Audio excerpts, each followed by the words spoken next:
নমস্কার বন্ধুরা, সবাই কেমন আছেন? আমার আজকের রেসিপি তালের মালপোয়া।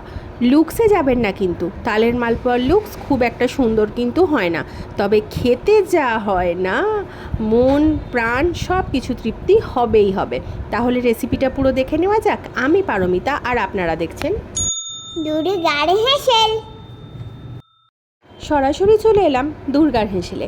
আমি এখানে একটা মিক্সিং বোলের মধ্যে 1 কাপ ময়দা, হাফ কাপ সুজি, হাফ কাপের থেকে একটু বেশি চিনি, খুব সামান্য একটু নুন, বেশ কিছুটা গোটা মৌরি দিয়ে বেশ ভালো করে মিক্স করে নিচ্ছি।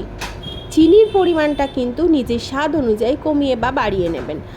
আমি এখানে 2 কাপ পরিমাণে তালের পাল্প অ্যাড করে দেব।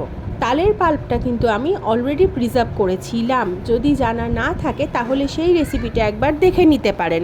চাইলে কিন্তু এখানে সদ্য চেঁচে নেওয়া তালের পাল্পও ইউজ করতে পারেন, তবে সেক্ষেত্রে জল জল ভাগটা একটু বেশি হয়। আর চাইলে এখানে 1 কাপ পরিমাণ তালের কাইও ব্যবহার করতে পারেন, তবে আমি যে মালপোয়ার রেসিপিটা দেবো এটা কিন্তু একদম তাল তাল স্বাদ কিন্তু থাকবে, সে কারণেই তালের পরিমাণটা কিন্তু ময়দার থেকে বেশি। মালপোয়া গুলতে দুধের ব্যবহার করা হয়, কিন্তু এখানে যে কাপেরটাতে আমি তালের পাল্পটা নিয়েছিলাম সেটা ধুয়ে অল্প একটু জল দিয়ে নিলাম, ভালো করে মিশিয়ে নিয়ে তারপর এখানে দুধ অ্যাড করে দিচ্ছি। প্রায় 1 থেকে 1.5 কাপ মতো দুধ এখানে অ্যাড করে খুব ভালো করে মিশিয়ে নিচ্ছি। তারপর এটাকে 10 মিনিটের জন্য রেস্টে দিয়ে দেব। এই 10 মিনিটের মধ্যে সুজিটা বেশ খানিকটা ফুলে যাবে আর জলের মাপটাও খানিকটা কমে আসবে।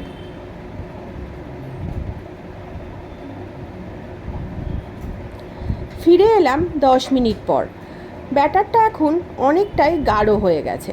এতটা গাঢ় ব্যাটারে মালপো কিন্তু হবে না, তাই এখানে আরও খানিকটা দুধ অ্যাড করে ব্যাটারটাকে পাতলা করে নেব। ব্যাটারের কনসিস্টেন্সিটা একটু রিবন কনসিস্টেন্সি হবে, অর্থাৎ যখন আপনি ব্যাটারটাকে ওপর থেকে ঢালবেন রিবনের মতো পুরোটাই কিন্তু পড়ে যাবে, এতটাই পাতলা হতে হবে। খুব পাতলা হলেও সমস্যা, আবার গাঢ় হলেও কিন্তু বেশ সমস্যা। তাই যদি সম্ভব হয় তাহলে একবার একটা দুটো বানিয়ে দেখে নেবেন, সেখানে চিনি বা আপনার কনসিস্টেন্সি সবটা বুঝে নেবার পর বাকিগুলো ভাজবেন। তো আমি এখানে কড়ার মধ্যে সাদা তেল দিয়ে নিয়েছিলাম। মালপোটা আপনি চাইলে প্যানেতেও ভাজতে পারেন, পাতলা পাতলা হবে, আর কড়াতেও ভাজতে পারেন। তো গ্যাসের ফ্লেমটাকে মিডিয়াম হিটে রেখে গরম করতে হবে, আর যখন মালপোটা দেবেন তখন গ্যাসের ফ্লেমটাকে লো করে দিতে হবে। মালপোটা দেবার পরই মাঝখান থেকে ফুলে উঠবে, আর পাশ থেকে তেলটা একটু ওপরে ওপরে দিয়ে নিতে হবে। একটু সময় দিলেই মালপোটা নিচের দিক থেকে ছেড়ে যাবে, তখন মালপোটাকে উল্টে দিতে হবে। নর্মাল যেভাবে আমরা তেলের পিঠে করি সেটা কিন্তু অনেকটা হার্ড হয়, যেহেতু পুরোটাই ময়দা থাকে, আর এখানে তালের পাল্প থাকার জন্য এই মালপোটা কিন্তু খুব নরম। মানে ধরুন আপনি যখন ভেজে তুলছেন তারপর একটু কড়কড়ে থাকবে, কিন্তু খানিকটা সময় রেখে দেবার পর, বা ধরুন এই এখন যে ভেজে আমি তুলছি এটা কিন্তু ভীষণ নরম, তাই কাজটা বেশ হালকা হাতে করতে হবে। আমি এখানে আরও একটা দুটো মালপো ভেজে দেখিয়ে নিচ্ছি, সবগুলো দেখাচ্ছি না, তবে যে মাপটা আমি ব্যবহার করেছিলাম এটাতে ওই 16-17টা মতো মালপো কিন্তু হয়েছিল। আর একটা জিনিস খেয়াল রাখতে হবে, যখনই মালপোটা ভেজে তুলছেন প্রত্যেকবার নতুন মালপোটা তেলে ছাড়ার আগে একবার করে গুলিয়ে নিতে হবে।